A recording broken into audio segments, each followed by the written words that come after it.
So today we continue our series that we've been doing for some time now, probably over a year. We kind of do little sections and then we kind of move out and we move back in through the Gospel of Mark. And center to this series all the way through has been this question: what does it look like to absorb, imitate, reflect upon the words, the works, and the ways of Jesus?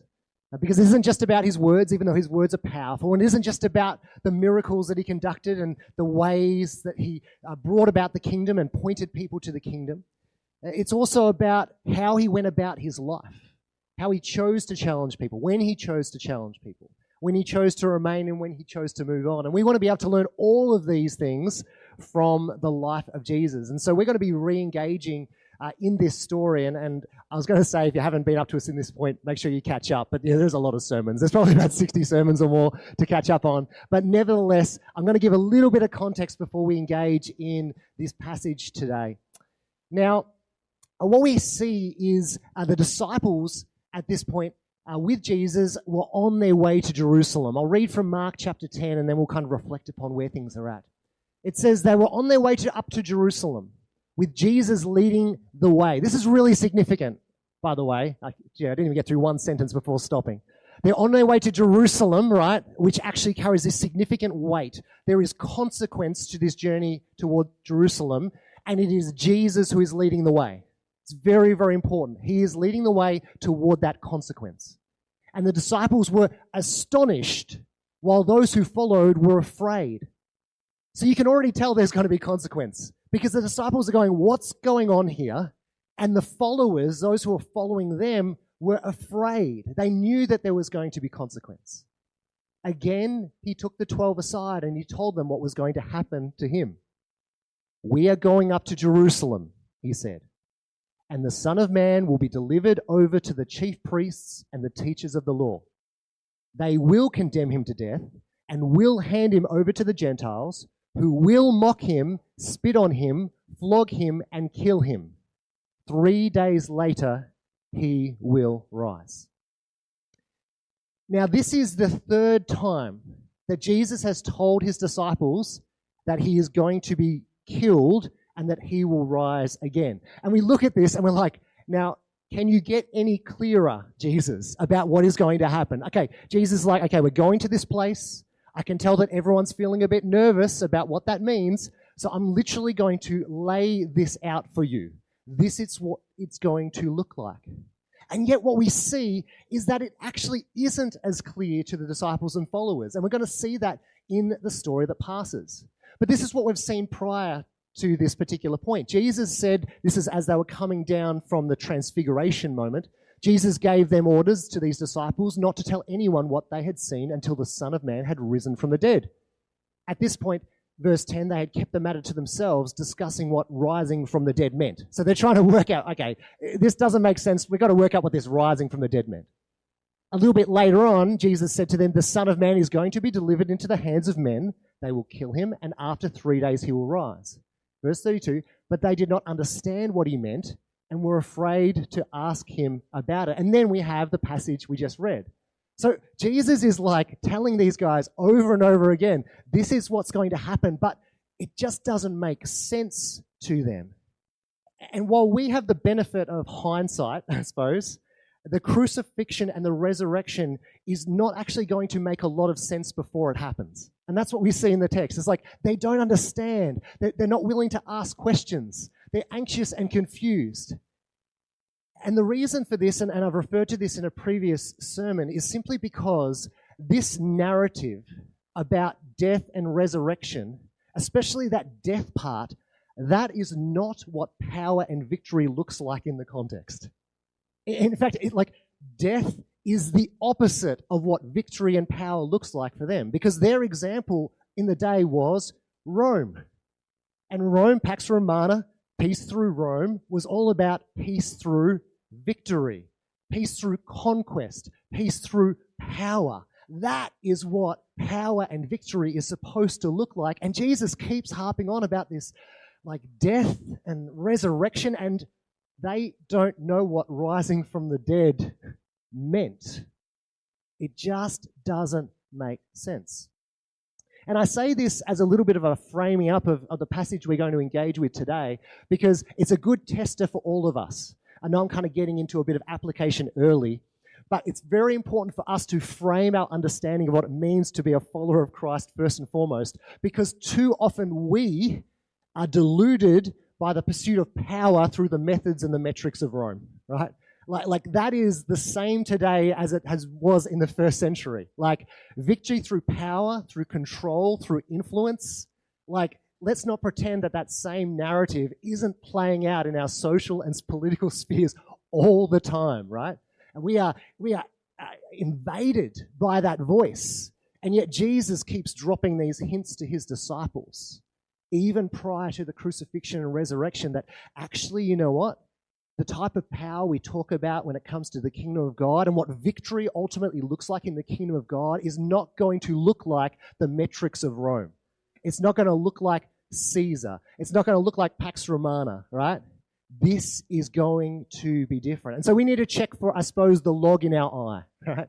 Let's just double check that as we consider our own journey and how we live out our faith and how we be the church, that we're not simply succumbing to that natural inclination to be, if we have more control, if we have more power, then God will be glorified. Because apparently Jesus has a different idea. Now, this next kind of story that we're going to engage with the requests of James and John, points to this confusion for them. They still think that victory is going to look like overthrowing Rome. Like that's, and I don't blame them. Again, we read this text and sometimes we'd be like, oh, those disciples, why don't they get it? And it's like, come on, like if you're there in that moment where you're being oppressed and the Rome looks like the power and Jesus is saying, hey, there's a new kingdom coming, it's not surprising that you'll be like, okay, so when are we going to overthrow Rome? Even after the resurrection, the disciples come to Jesus and say, okay, so now are we going to bring about the kingdom? So for them, even after the resurrection, they were still caught in this kind of metric of Rome. And that's understandable. And so we test ourselves for that as well. And of course, in this story, this idea of power is going to be no exception. These sons of thunder, as they're referred to, are going to make some pretty bold requests that seem a little out of place after Jesus has just said he's about to die. Then, that is, right after Jesus gave this statement that he's about to die and rise again, and they're all a little bit confused, James and John, the sons of Zebedee, came to him. Teacher, they said, we want you to do for us whatever we ask. Don't you love that? Just such a... So, no clues, but can we get a firm agreement that you're going to do for us whatever it is that we ask? What do you want me to do for you, he asked. They replied, let one of us sit at your right and the other at your left in your glory. Now again, I deliberately want to start this message with a few checks of our own hearts. So that first check of going, all right, so when I think about what faith and what church looks like expressed, am I using the metrics of Rome, or am I kind of open to what Jesus might say this looks like? That's the first little check of our own heart. Have I been pursuing power through myself or through the church or whatever that might look like, thinking that's going to accomplish God's glory? That's the first little check. This is the second little check. We want you to do for us whatever we ask. And this is what I would say. How often do we come to God with this same attitude? Let's just do a little bit of a check of our own hearts. It's like, God, yeah, I've got an idea about what life should look like, and I would like you to do it. Please. Please. And this sense of kind of like, so easily and there's nothing wrong with requesting things. Of course, God asks us to petition and ask for things. There's nothing wrong with that. But there's something about almost the audacity of this. It's like, I want you to do whatever I ask. Like, who's in charge here? And again, we check our heart, because sometimes we can come to God with this same attitude, and then suddenly if God doesn't deliver in our terms, on our timing, we start to question, well, is God good? But actually, it's been our approach that has been problematic in the first place. And what I love about this, and I love about the ways of Jesus in this, as we see and understand the nature of the Lord whom we trust, Jesus is like, all right, let's have a conversation. It's like, maybe your heart's not quite in the right spot, but I'm not going to be like, how dare you? He's like, all right, let's play this out. Let's see what I can teach you through this moment. You know, how often do we want, well, I love the fact that we trust in a God who, even when we come with our brokenness and our insecurities and our misunderstandings, is, all right, I'm willing to engage with you. I'm just glad that you asked. Because there's a whole lot of people who just don't ask.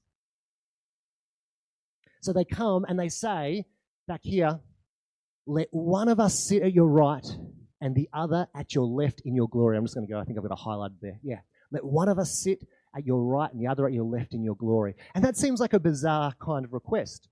And so my first question was like, where does this request come from? What are they even referring to? This is one of those parts where we kind of go, if I don't get it, I'll just move on, I'll work it out. But this actually comes from a genuine place, and it's important for us to understand. And the only way you can really understand this in a deep way is to play a game of spot the difference. So, here it is. In our lovely two texts, Mark's account of the gospel and Matthew's account of the gospel, the writers have different agendas and different motivations, different audiences. We can all accept that. But they often use a lot of the same kind of story. And in fact, this particular passage that we see in Mark and Matthew are nearly parallel. A lot of similarities. But they're going to have little details that differ from one to the other. Now, I'm going to help you out. Boom. This is the difference. Now, in Mark's account, which we are going through at present, the distinction in his account is that he adds this along with persecutions. And that's a little interesting detail, especially given where Jesus is going to take James and John with their request. But when it comes to that question, hey, we would like to sit on your right and the other on your left in your glory, we actually see the answer here in Matthew's account. Jesus said to them, after they were confused about the cost of following him, truly I tell you, in the black on the left there, at the renewal of all things, when the Son of Man sits on his glorious throne, there's the glory language, you who have followed me will also sit on 12 thrones, judging the 12 tribes of Israel. So this is what they're referring to when they ask their question. They say, hey, can one of us sit on your left and one of us sit on your right? They're referring to this particular passage, which happens like directly prior to this engagement, right? And so they're going, so I've heard about this throne deal. That sounds good because I knew that this was going to be hard, but that throne stuff, that sounds pretty cool. I like the idea of sitting with you in your glory. And what do I get to do? I get to judge the 12 tribes of Israel. Oh, man. And you just kind of picture the judge on the throne. And you're like, you, I see what you're doing. I get to make decisions about X, Y, and Z and all those different things. Those people who have been troublesome. Again, these sons of thunder, you know, they're always getting worked up around other people. They're like, finally, we get to have the power. We get to tell people where things are at. And in the Hebrew, this word here for judging is the word shopat, which means to be a judge back in the Hebrew Bible. And there's a sense in which they're like, you know what, Jesus? We're confused about that whole death and resurrection thing, right? But that throne stuff, yeah, we're on board for that. We're on board for that. And if you've got a seat on your left and your right with that whole deal, we want those positions. And I get it, right? Like, as in, we laugh and we kind of smile. We go, oh, that's kind of cute. All these disciples are a little bit confused. But this is what we want. When we're in this position where the powers seem to be bigger than us, maybe when we feel oppressed or whatever it might be, things aren't going the way that we want. We crave those positions of power. We crave those positions of judgment where we can finally bring alignment the way that God, we say, wants. But deep inside of us, we know it's part of our own insecurity. And yet what we're going to discover is that this judging that Jesus refers to is not going to look like the power that they crave, that image of Rome that they expect the kingdom of God to look like. Rather, this justice that they are going to be a part of is actually more this Hebrew word zedek, which means is closely related to Zadik and Zedekah, which means charity and righteousness, love and right living. Like, that's what judgment actually looks like. It's all constructive and it's all connected to this grand mission of restoration that God is a part of. And so it's no surprise then that when Jesus says to these guys who are like, we want the power posies, he says, you don't actually know what you're asking for.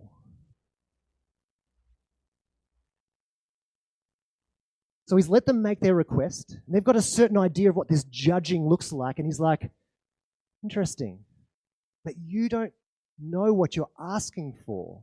These seats that you think are going to give you certain power and authority and permission to judge are not going to look like the seats and the positions of Rome. It's going to look different. He says, can you drink the cup I drink, or be baptized with the baptism I am baptized with?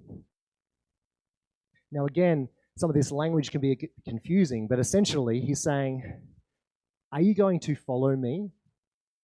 Do you remember where we are headed? You know we're going to Jerusalem, and I've told you 3 times what is going to happen. Are you prepared to drink the cup that I'm about to drink? Are you prepared to go through the baptism, to be immersed in the situation that I am about to be immersed in? And I think this is just a good reminder for us as followers of Jesus. And if you're not a follower of Jesus, welcome. Great to have you here. But if you are a follower of Jesus and you've placed your trust in him, this is a very important point for us to be reminded of, because if you think that the way of Jesus is the easy path, you are sorely mistaken. Like, if you think actually putting your trust in Jesus is easy, you're mistaken. That's what Jesus is saying here. You don't quite know what you're asking here. If you think that the way of Jesus is about accumulation of power and judgment over others, you've been deceived. You know, I think about examples, real examples, right, from this community and from other communities I've been a part of. You know, you've got Christians who are politicians finally getting to a position of power, right, at least in the kind of, political space. And then, if they have integrity, choosing to give it all away in that moment, because that's the cost of standing up to a form of injustice that they simply won't allow to perpetuate. It's like they get to this position and they're like, okay, now I can bring about change, but then something comes through and they're like, actually, you know what? If I'm following Jesus, if I'm choosing the path of Jesus rather than the path of Rome, I can't just sit idly by, and it costs everything. Practical level for Christians, where the day off becomes a day of loving service toward others. I'm sure many of you have experienced that. You're like, this was my day. I get to sit on the judgment seat and determine what happens with my day. Right? And then suddenly a need comes up and there's this opportunity to provide loving service to others, and you drink that cup. That is good and beautiful and reflects what Jesus is doing. I think about our green shirts, right? Green shirts being our kids' church leaders, working in creche and preschool and kitchen, like basically missing out on this experience of church most weeks so that the kids get to share in it. Like that's not an insignificant sacrifice. And yet there's this sense of like, well, you know what? I know that the way of Jesus isn't easy. It would be easy to not do that, and yet I know and I feel convicted that I need to share within those spaces and invest in this next generation. We saw the video, volunteers getting up early to prepare breakfast at like 8 a.m. Or like, what about this one? Like, again, the way of Jesus is not easy. How about loving your enemy? Just go back to some Jesus 101. Like, loving your enemy, forgiving, losing the argument. Some of these things, right, they cost. And so Jesus says to these guys who were just trying to work things out, as we're trying to work things out, and they're like, we want this power thing, and you offer this power thing, and Jesus is like, you don't quite know what you're asking for here. Are you going to do what I'm about to do? Is it going to look like sacrifice? Is it going to look like love? Is it going to look like losing to a certain degree? And I say this, if you're serious about embracing the words, works, and ways of Jesus, be careful what you ask for.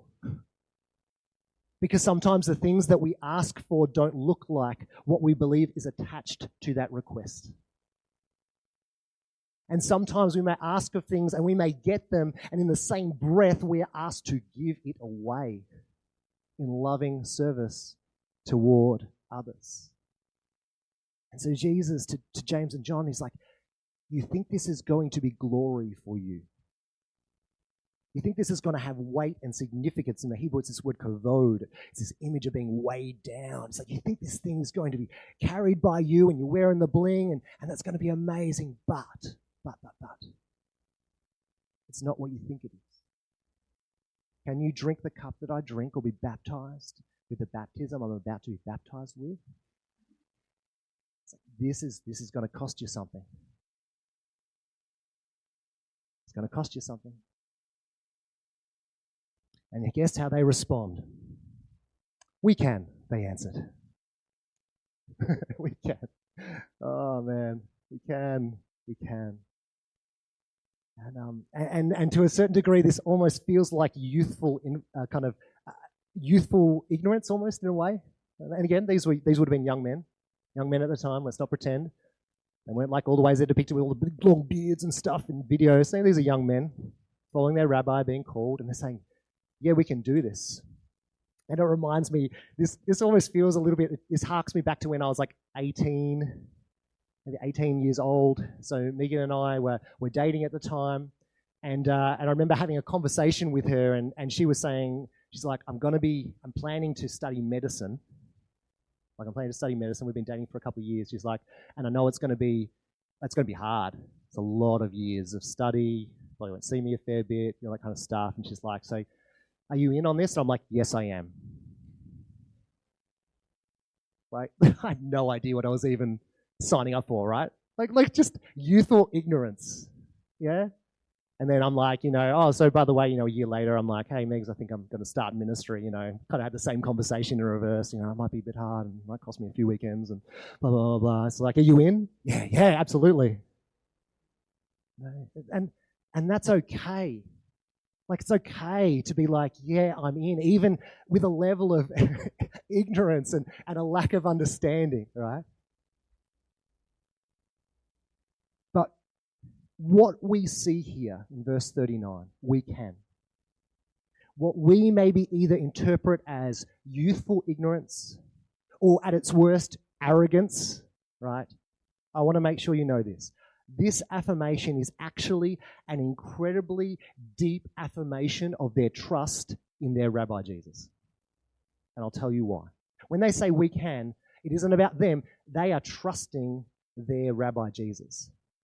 They are saying that they believe that Jesus called them to be his disciples because he believed they could be like him. This was the principle of the rabbinic model. You don't call a disciple unless you believe that they can do what you do. And so they had been called, perhaps confusingly, and they're going on this journey and they're learning and making mistakes along the way. These young group of guys who weren't the best of the best, they weren't the people who you would expect to have chosen, but Jesus chose them. And so when it comes to the crunch and he says, hey, can you drink the cup and can you be baptized? They say, we can. Whether that's because they believe they can or whether they are just simply affirming, well, you thought that we could, so we can. Because you wouldn't have chosen us if you didn't believe that we could do this. I mean, I love this in John 15, 16 to 17. Jesus says to his disciples, you did not choose me, but I chose you and appointed you so that you might go and bear fruit that will last. And so that whatever you ask in my name, the Father will give you. This is my command, love each other. Like Jesus is like, you didn't choose me. I chose you to be my followers. And so these guys are like, hey, we want this thing. And Jesus is like, you don't get it. Can you do it anyway? And they're like, we can, because you believe that we can. So maybe there's a little bit of youthful ignorance, but there is this deep trust in their rabbi. Jesus says to them, you will drink the cup that I drink and be baptized with the baptism I am baptized with. And so Jesus himself actually says, great, you believe that I believe in you. But to sit at my right or my left is not for me to grant. These places belong to those for whom they have been prepared. And so Jesus, in his kind of God as human kind of form, he's like, I'm not in the position to grant this request, but you will do these things. You will. Your affirmation that we can is not in vain. It's going to happen. And I love this. And I love this. This is so great for us to hear, particularly as we navigate those tensions of Rome versus the kingdom and that temptation to just have God meet us on our terms and these moments of youthful ignorance where we say, I'm going to do it anyway, even when we don't know the consequence, because what we see is this beautiful comfort in that Jesus meets these disciples in their misunderstandings. Like they don't get it yet, and they're not going to get it even after the resurrection yet. But he champions their trust in him and his trust in them. Like that's what he does. He first engages in the conversation. He doesn't knock back their request to have anything that they want. He listens. He asks them whether they can do it. And when they say we can, he's like, okay, you will. This is where it's at. You're going to get this much. I can't offer this much. And they don't get it yet. And yet, here we have a God who doesn't wait for us or the disciples to have it all together before encouraging us to step forward. It's not like, okay, when you have finally got your full understanding, then I can use you. He meets them where they are at. And so we ourselves, as we express our faith, we might be confused or we might be conflicted. We might be ignorant. We might be arrogant. But Jesus, he sees the trust. And he believes that he can use us to produce fruit of the kingdom that will last. Like that is the promise that he prayed over his disciples and prays over us today as followers of him who have been empowered by the Spirit of God. Right? It's pretty amazing. And of course, this is all summed up in that final little section here. It's like if you didn't get it through that interaction, Jesus makes it clear. He says, when the 10 heard about this, they became indignant, angry with James and John. And Jesus called them together and said, you know that those who are regarded as rulers of the Gentiles lord it over them, and their high officials exercise authority over them. Like you've seen what Rome looks like, right? You've seen what Rome looks like. You know that model. 43, not so with you. Instead, whoever wants to become great among you must be your servant, and whoever wants to be first must be slave of all. For even the Son of Man, even himself Jesus, did not come to be served, but to serve and to give his life as a ransom for many. And Jesus is like, all right, in case you didn't get it with that interaction, I just want to make it clear that we are flipping this thing in regard to victory and power. And what I love is that we read this story, and yet history will teach us that these same guys who can't stop arguing about who's the greatest, right, end up leading this unbelievably inclusive, revolutionary movement, teaching a gospel that declares there is like no Jew, no Greek, and Paul will pick up on this, and that the foot of the cross is level, right, that there's no hierarchy in that regard. And what I love is the disciples in this passage, they don't get it. And when this gospel was being circulated, they were starting to get it. And so for those who are reading it, kind of go, I can see how far they've come. I can see how Jesus met them in that moment of misunderstanding and confusion and ushered them forward, encouraged them. You didn't choose me, I chose you. They didn't get it in this passage, but they end up getting it. And that can be our story too. Again, I don't stand up here as someone who's like, I've got this all together. I never crave power and influence or feel like blah, blah, blah. Like, as if, right? Like, this is the tension that we sit in. And yet, at the same time, if we're serious about being a follower of Jesus and we're not deceived by that idea that the way of Jesus is always easy, what does it look like to take the opportunity to serve rather than be served? What does it look like to be the judge that isn't sitting there judging in this kind of manner, the one of power, but rather is tzedakah, one which is of love and righteousness and charity toward others. Like this is what Christ has invited us, in fact, commanded us to do. And if we feel like somehow we are looking a little bit like Rome, a little bit like how the Gentiles lord it over them, then we must check ourselves, check our metrics of faith, Am I looking for power, or am I looking for the fruit that will last? Jesus says to his disciples. So I end with these few questions for our own application. So first of all, do we need to check our metrics of faith? Are we operating with the presumption that the way of Rome, the way of power and authority, is the way that God wants to use for his glory? Jesus would suggest otherwise. So maybe it's about checking our metrics. Maybe it's about confession. And just kind of being like, and again, this is, God, I have been caught up. I've been ignorant. This is my prayer. I've been confused. I've not understood the cost of what I am requesting. And so I'm going to bring that to you. And I want to take a moment, God, to allow your affirmation of your decision to call me to be realized. I'm going to recognize my failings and lean once again into the trust that you have called me and you have not made a mistake in that. And that's the same is true for everyone here, not just because I'm standing a foot and a half above you, right? This is for all of us. Or maybe it is just like this. For some of us, we just need to drink the cup, be baptized with Christ's baptism, to feel the burn of sacrificial love that God created us to live in. And it's about opening our eyes and seeing that need, feeling the cost a bit, challenging the narrative that we see around us, around power and accumulation and preservation. We feel the burn and we allow that burn to refine us and teach us what it means to be created by our Creator God, who is the ultimate power, who is the ultimate authority, who doesn't make mistakes in how he chooses to engage with us and in this world. Metrics, confession, and just plain loving people.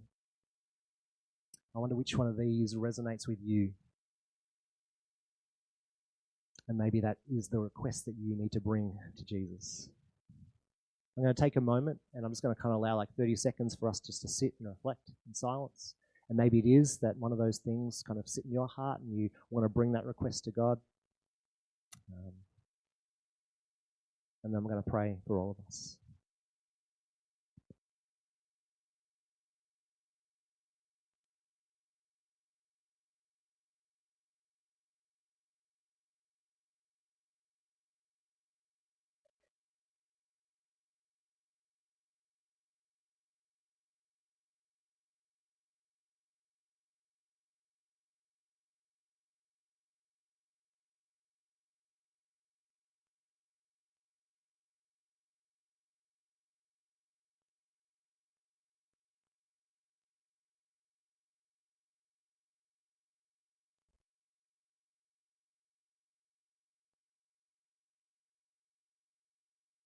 Jesus, we thank you that you meet us where we're at, that we don't have to have it all together for you to use us, that you invite us to ask questions, that you take our responses and use that which you can for your glory.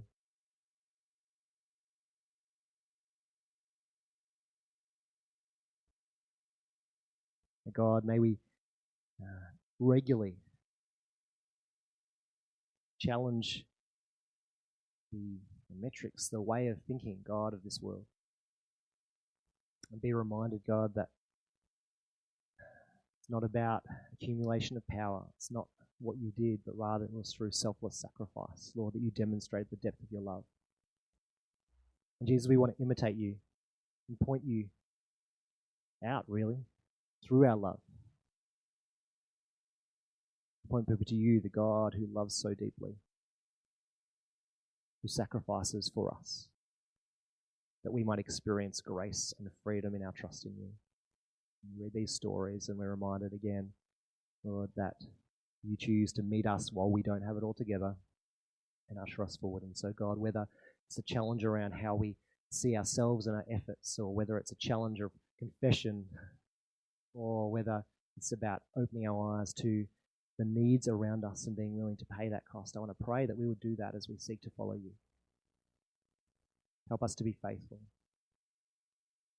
And in doing so, experience the life that you created us to live here in this temporary world with the promise of eternity, bringing about your kingdom.